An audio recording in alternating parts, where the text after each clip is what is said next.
E chegou a Quaresma.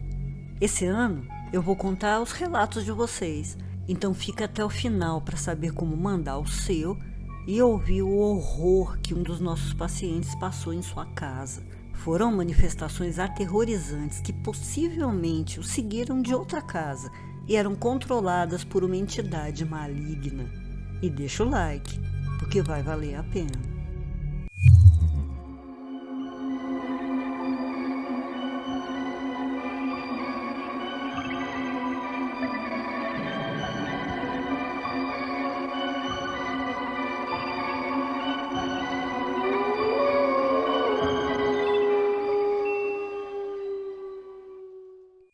Boa noite, eu sou a Doutora Plague, abrindo as portas do sanatório.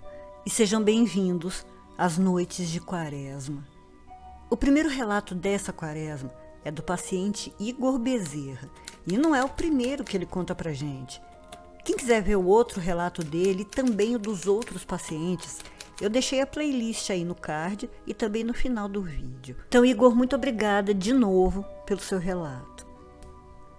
Os 3 anos em que ele passou com a família na casa em Jaboatão não foram lá dos mais tranquilos. Eles foram muito atormentados por manifestações sobrenaturais e até então tinham certeza de que eram coisas pertencentes à casa.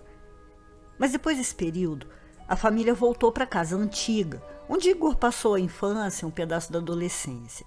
E segundo ele, sempre foi uma casa muito confortável, tranquila, nunca tinha acontecido nada de anormal e por isso mesmo ele acreditava estar livre de tudo. Só que não. Como sempre acontece, as manifestações começam devagarzinho, de maneira sutil. Certa noite, Igor estava jantando quando ouviu seu irmão chamá-lo. Como foi um chamado insistente, ele se levantou e foi até onde o irmão estava para saber o que ele queria. Mas ele não queria nada, porque jurou que não tinha chamado por ele. E até aí tudo bem, às vezes essas coisas acontecem mesmo. Só que dias depois, ouviu outra voz o chamando, e dessa vez era um amigo que morava bem longe e que não estava por nada saindo de casa por causa da pandemia. Mas ele ouviu claramente: Igor, vem cá. Bastante surpreso com a visita, ele foi atender, mas não tinha ninguém. E as coisas foram se intensificando. Certo dia, o cachorrinho deles estava apavorado, latindo insistentemente para o sofá, com medo de alguma coisa que só ele podia ver, já que Igor foi até lá e não viu nada. E como já estavam acostumados a lidar com isso, inclusive a mãe dele, rapidinho pegou a Bíblia e leu o Salmo 91. E só assim o doguinho se acalmou. O que quer que fosse tinha ido embora. Mas não demorou muito tempo para que o próprio Igor também começasse a ver as manifestações. E foi no quarto, onde dormia com o irmão, que se materializou um ser que Igor descreveu como humanoide e preto, que estava em uma posição tão estranha, tão bizarra, que ele nem conseguiu descrever. E ao contar para a mãe o que tinha visto, os dois rezaram juntos. Mas às vezes isso acaba piorando a situação, porque os espíritos e entidades ficam extremamente incomodados e irritados. E foi o que aconteceu. Só que deve ter sido mais assustador ainda quando ele olhou para o rosto da mãe e estava completamente desfigurado. Como o Igor mesmo disse, parecia a menina do Exorcista. Peraí, você já deixou seu like? Então dá uma dedada aí e continua com a gente, porque vai piorar. O que me pareceu é que, seja lá o que estivesse na casa, encontrava mais força para se manifestar quando Igor e o irmão estavam juntos. Já que dias depois, em outro quarto, ao se deitarem, o espírito de um menino de cerca de 13 anos se materializou. Ele usava roupas pretas esfarrapadas e tinha os olhos negros. O Igor então tentou usar aquela técnica do cobre a cabeça que ele some, mas não deu certo, porque quando olhou de novo, o menino ainda estava lá. Só Igor podia vê-lo, porque o irmão não via nada.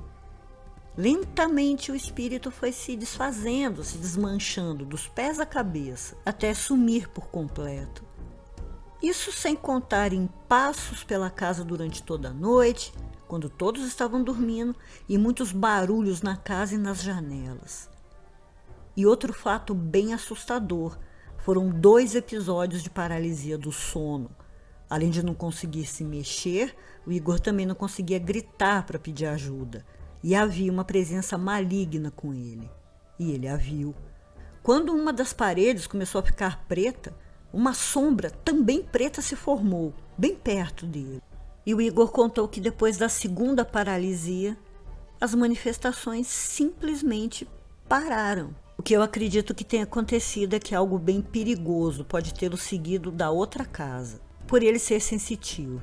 E quando se juntava ao irmão, os espíritos conseguiam ainda mais energia para se manifestarem. Já a presença maligna talvez carregasse com ela outros espíritos inferiores que passaram, digamos que uma estadia na casa dele e depois voltaram todos ao seu ponto de força, ou seja, a casa de Jaboatão. Então, muito obrigada, Igor, pelo seu relato, e eu espero de coração que tudo já esteja bem calmo por aí. E muito obrigada também a vocês por assistirem até aqui. Manda o seu relato pelo Facebook, o link vai estar na descrição. Se gostou, deixa o seu like para ajudar a gente. Se puder, ajuda a narração da bicharada com um Pix, seja um padrinho ou madrinha pelo Apoia-se, os links estão todos na descrição. E se ainda não for um paciente desse sanatório, se inscreva e se interne. E semana que vem eu volto com mais relatos das noites de quaresma. Doutora Plague fechando as portas do sanatório. Boa noite.